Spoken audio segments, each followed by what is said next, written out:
Thank you so much, Minister.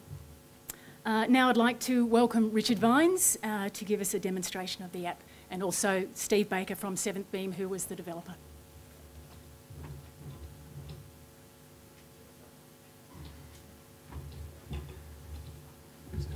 Yep. Good afternoon. People sometimes ask me about my CV, and I say in the 20th century I worked in software, and in the 21st century I work in not-for-profits. And that roughly means that it's something approaching 20 years since I even attempted to demonstrate anything remotely connected with software. So Steve is here to help. And when we talk about the innovation of this app and we talk about its breadth of concept, then all credit has to go to Steve Baker and his partner Jeff Smith from 7th Beam, who, aside from the incredible number of hours they've donated to this, actually conceived it from a spurious idea that Kate and I had, that maybe we could use apps in some way to help by having people ticking boxes and saying yes or no to questions. And they looked at me, you know, kindly, as you do to older people, and said, perhaps we could try recording it. Oh, my God, phones record things now. And so it began, and I think it's just terribly important that we acknowledge Steve and his organisation, because they have put in hundreds, if not thousands, of hours into getting the app to where it is, and very much totally out of the goodness of their heart. So all credit to them. Why did we develop it? We developed it because there's 123,920 Australians were diagnosed with cancer in 2014, and every one of them was confronted with vast quantities of information, life-changing choices, under great stress. They would have been also required to communicate every aspect of their disease and their treatment to very concerned family and friends. It can be harrowing, it can be stressful, and there's very good evidence of the work done by Professor Phyllis Butow, who is the other half of this innovative solution, that when you can take away that stress and provide patients with information, they do better. And even if their journey is not successful, they do better through it, and their quality of life improves, and that's why we did it.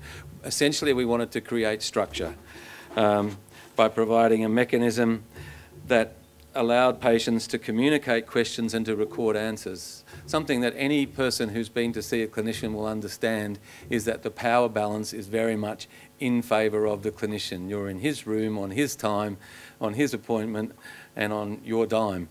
And asking questions that are sometimes difficult, like, actually, Mr. Surgeon, how many times have you done this operation, can be very difficult because it implies a judgment call.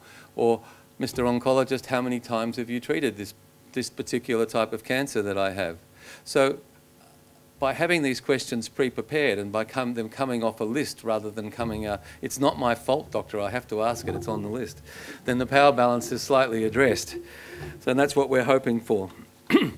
In that context, I should also acknowledge as I go through that Professor Phyllis Butow of University of Sydney, who couldn't be here today, is the esteemed psychologist and head of the psycho-oncology unit, which always amuses me, at Sydney University, designed these question lists, tested these question lists in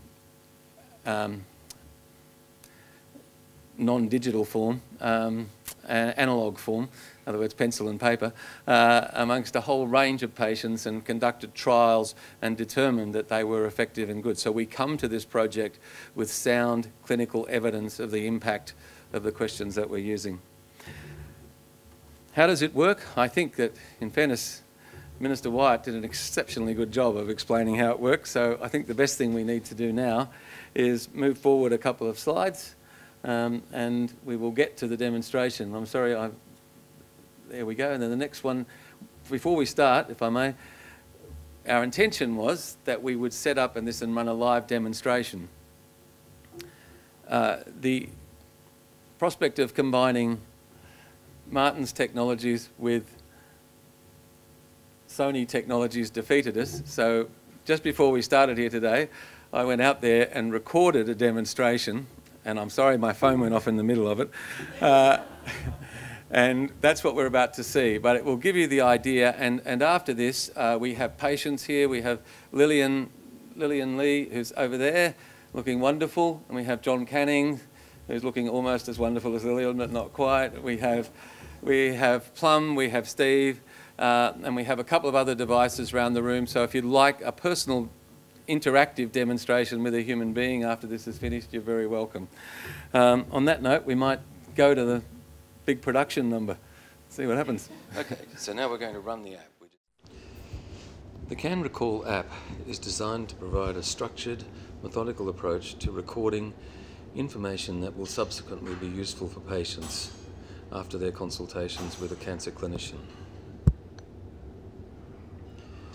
The app is easy one-touch commencement and allows you to customise and create question decks, and also to record and replay output. To record and replay the output, one presses recordings and then selects the recording that they want to play and presses play. Do you have time today to discuss my questions, and is it okay if we record the consultation? That's fine with me, Richard. Please go ahead. What kind of cancer do I have? Unfortunately, you have a very rare form of thyroid cancer called medullary. Where is it at the moment? Has it spread to other parts of my body? Again, unfortunately, yes, it has. It's spread into the lymph nodes in your neck and also into your chest. Okay. How common is it? It's actually a very rare form of thyroid cancer. When patients are confronted with information like this, they often wish to go back and replay that information. To do so with the CAN.recall app, you simply swipe back to the question you want to ask, which is what kind of cancer do I have in this case, and press play again. What kind of cancer do I have? Unfortunately, you have a very rare form of thyroid cancer called medullary. Where is it at the moment? Has it spread to other parts of my body? Patients can also fast forward by swiping right. Again, unfortunately, yes, it has. It's spread. How common is it? Are there any further tests that I need to have? Yes, what I'll be ordering is a CT scan. When patients have replayed and understood their application, they can return back to home, and should they wish to, they can record and create a second set of questions. To do that, we press create a new question list, and that will allow us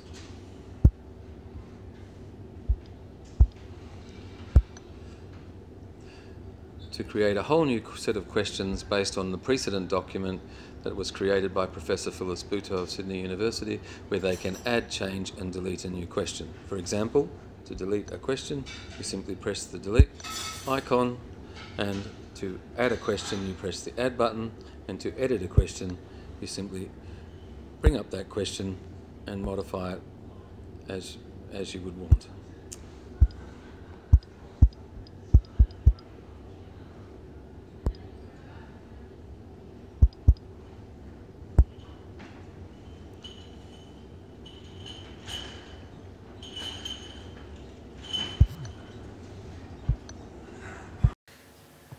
Okay, that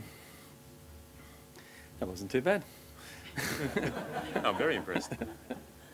Okay, so you can see very clearly that's the end result, and I would have, under normal circumstances, shown you how we create those question decks, how they can be added to, they can be edited, questions can be taken out and customised, and we'll do that as we move around the room after, and overwhelmingly, it's been reduced down by these guys to such a simple, usable application that when I recently spoke at French's Forest Rotary Club, and I said to someone here earlier, I said I was the youngest person in the room, and it doesn't happen very often, and they couldn't wait to get their hands on the app because they were so excited at being able to go to see clinicians. Not all of them had cancer, but they all had something wrong, and I'm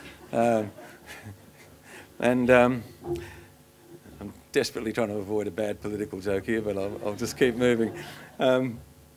But yeah, it was fantastic to see that they all had smartphones, they all got what it was about, and they all knew they needed it. So that's it. I want to just thank a few people who were instrumental. Once again, Steve and 7th Beam have just done a fantastic job.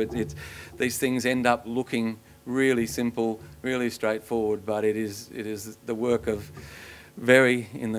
in the language of today, it's the work of very innovative small companies and private enterprise donating their time to help other people in the community that make us proud to be Australians. So well done, Steve and co.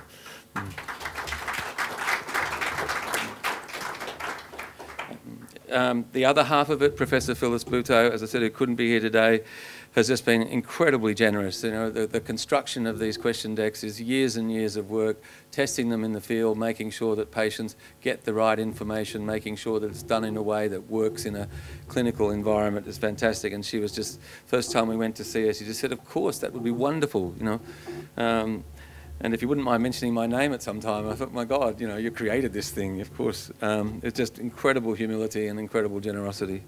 Cancer Australia, who gave us a grant to help fund this, we're extraordinarily grateful. We have Jessica right here from CA today, just checking that we delivered, and we did. So that's good. Sony, some of the tablets around here have been loaned to us by Sony Mobile, and they think they've loaned them anyway. And there's been a whole bunch of patients and clinicians that have helped us test it, and we're extremely grateful. So thank you for all of your attention today. And just before I go, I will take some questions, but I know there's a lot of people from industry here, and I know there's one guy in particular that would probably like to say a few words, so I might just ask Senator Nick Xenophon if he could pop up for a quick couple of words. And if you happen to get onto the subject of the Senate inquiry into access to cancer medicines, probably no one will be upset. So